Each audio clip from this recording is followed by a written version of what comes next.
Hello,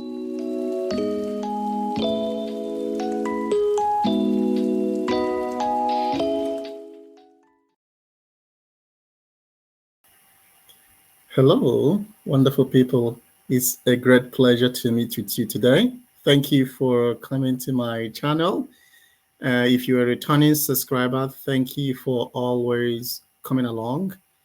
I appreciate every time that you come to my channel. And if this is the first time you are coming to my channel, perhaps you came across my channel through Google search or any of the places I posted this video or through referral. I am so grateful. It's nice to meet with you. So welcome.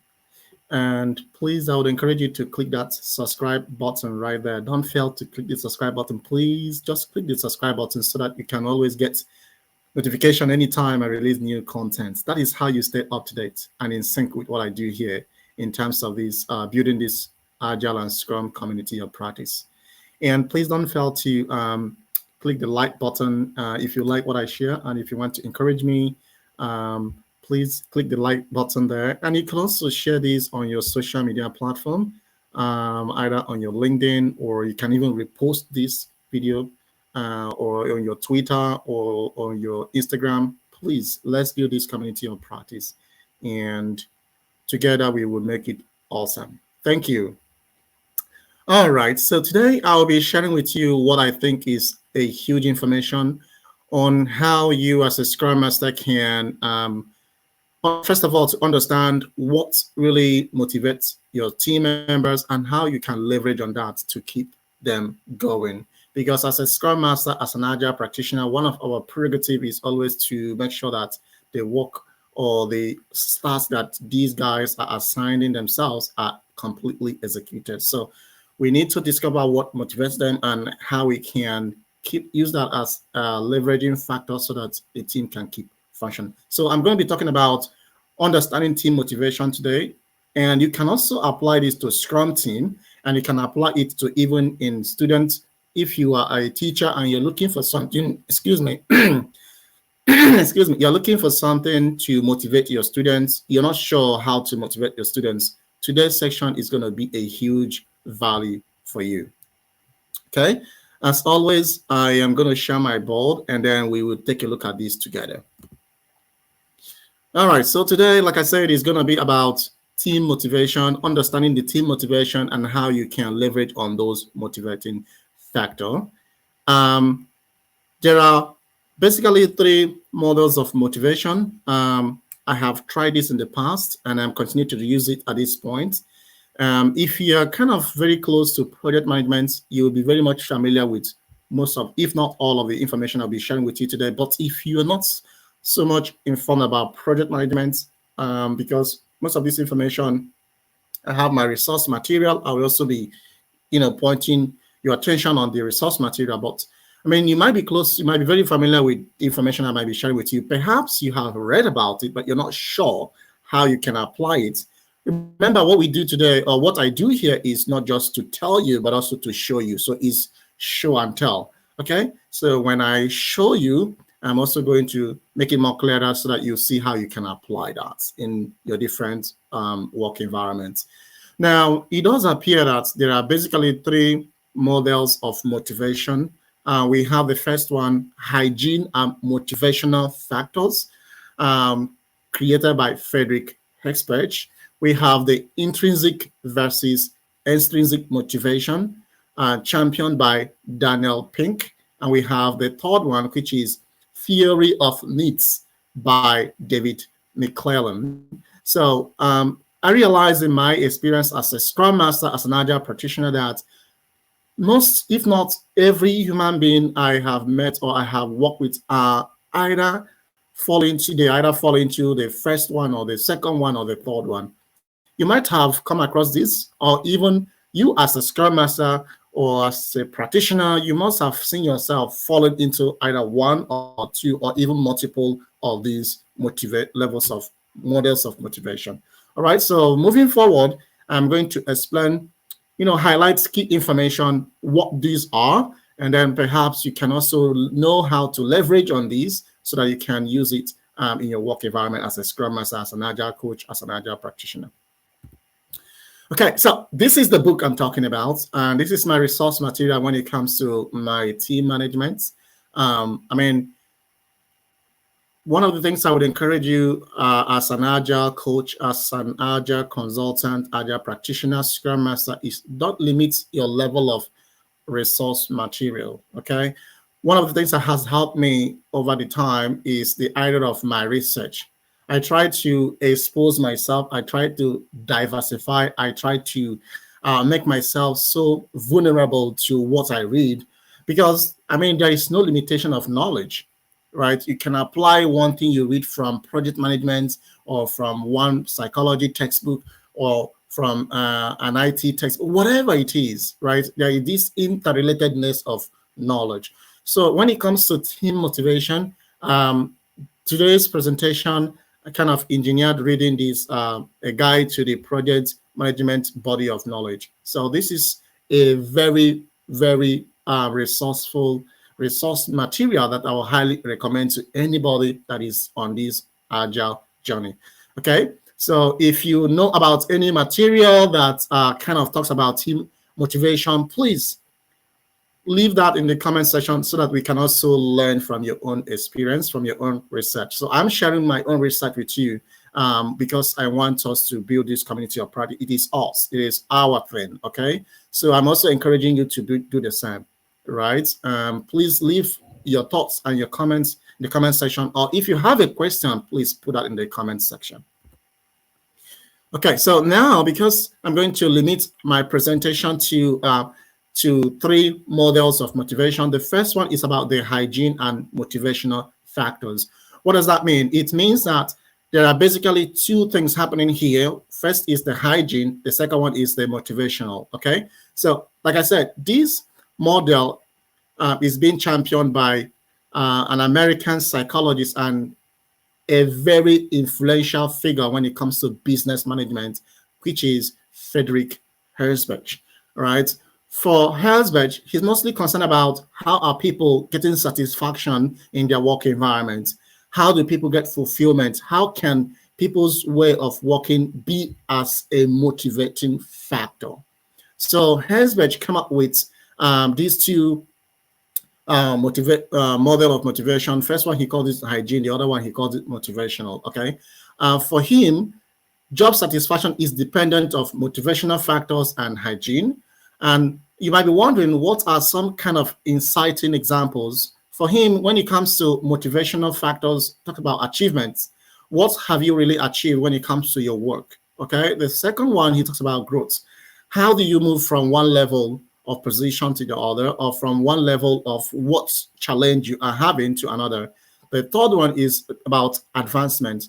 We all see that we all want to advance. Most people want to advance in terms of their maybe career-wise, or in terms of knowledge, in terms of position, right? So most people, I mean, the idea of seeking for advancement could be something you could leverage as a Scrum Master to get your team to keep executing their task, right? So you need to, I mean, how do I figure out what motivates my team is by continual listening.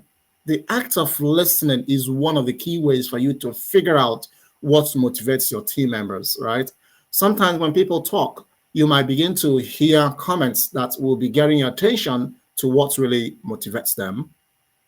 Now, in terms of hygiene, some examples that Herzberg made was company's policy, right? The second one is salary. The third one is the physical environment. Someone like me, if I'm going to an organization, I'm not so much motivated by salary. Don't get me wrong. We all need that big paycheck.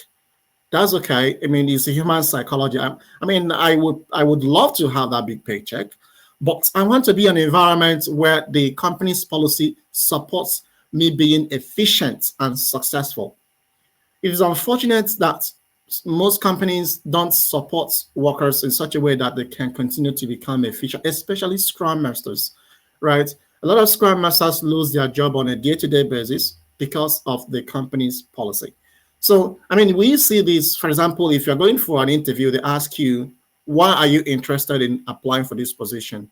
one of the things I consider in my response is about the company's policy, right? I want to make sure that I've I kind of clear my mind, or I kind of ask some clarifying questions to the panel so that I can have more sense about the company's policy.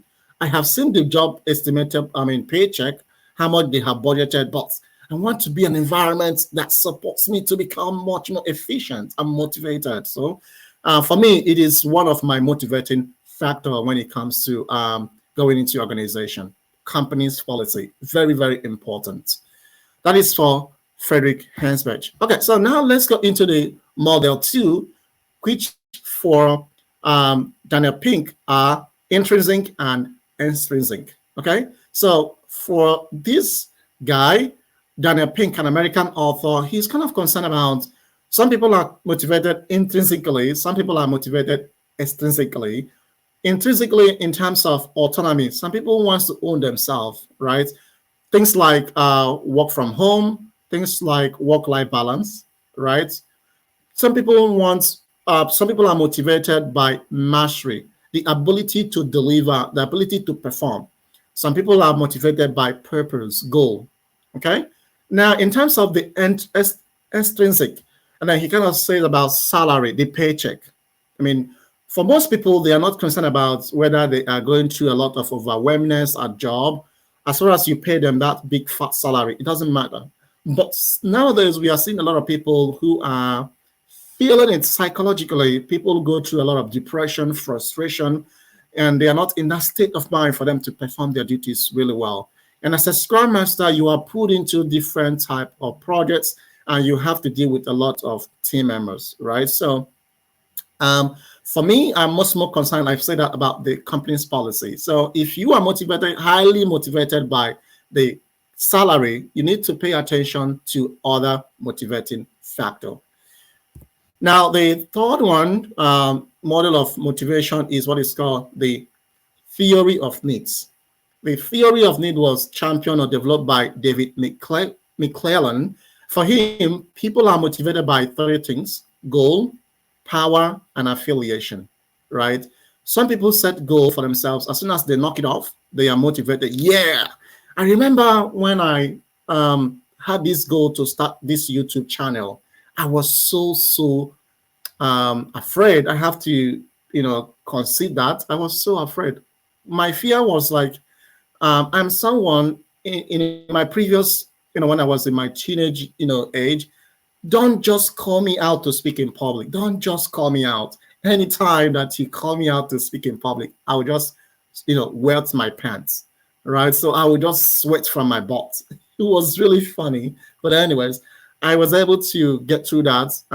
I struggled. It was my goal to knock it off until a teacher at that point in time helped me to get rid of that phobia to speak. So now I enjoy to speak. That is why I am talking to you, right? So what are your goals? Most people are motivated when they give themselves a target to write a book or travel, go for a vacation, or even to have a peaceful night rest, without any form of distraction. It could be a goal, right? So we are talking about tangible things here. So another one is power, the amount of ability for you to, let people, direct people or manage people, and then affiliation. So these are some of the information when it comes to motivating people. So now, as a Scrum Master, how do you leverage? How do you take advantage? First is you need to be able to discover what or where each of your team members, in what category they fall into. You need to discover that.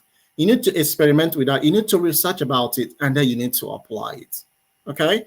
That is what has really helped me over the years as an agile practitioner, as a Scrum Master, right? Or even in my day-to-day activity or in my interaction with my friends, right? So this is something that is all around us. So you need to pay attention to that, right? So if you are a Scrum Master, this is one of the values you're going to bring to the organization, because you need to help and support your team members to become successful in what they do, right? As a Scrum Master, as an agile practitioner, I think we are mostly doing kind of psychology-related job, because you are always going to be applied emotional intelligence. And to become successful in that area, in terms of applied emotional intelligence, then you need to understand how people are motivated. Okay. Um, I'm not Abraham Maslow, who is so prominent when it comes to psychology, but all I could say today is that, I mean, to a reasonable extent, I am beginning to understand how to manage people, how to manage team members as a Scrum Master. That's where we're going to stop for today. How do you feel about today's section? Do you enjoy it? Okay, so please help me to click that like button there. You see that like button? Please help me to click the like button so that this community of practice will grow. And if you do enjoy what I do here and you haven't subscribed to my channel, please, I would encourage you to click the subscribe button so that you can always get notification anytime. You'll be the first person to get notification anytime I release new content, because I'm going to, it is my commitment to always, share with you my knowledge. Okay. If there is any other motivating factor you think you have used in the past or you have researched, please, I would love to hear them. All you need to do is please put that in the comment section. Let us learn together. Okay. You can email me. My information is there. Please connect with me on my Instagram. You can connect with me on my Facebook. Let's build this community of practice. If you would love to collaborate with me, right? You want to come online and share with me either one or two information concerning Scrum and Agile, please, by all means, come, let me know, and then we can be able to organize this and build this community of practice. And last but not the least, if you are looking for a place to get trained to become a Scrum Master, all you need to do is to connect with JB, and then we'll be able to get that done. All right, that's it. Thank you so much for your time. I really appreciate it for spending these 17 minutes with me. And I am so grateful that you came along, and I will see you next time. In the meantime, stay cool. Bye for now.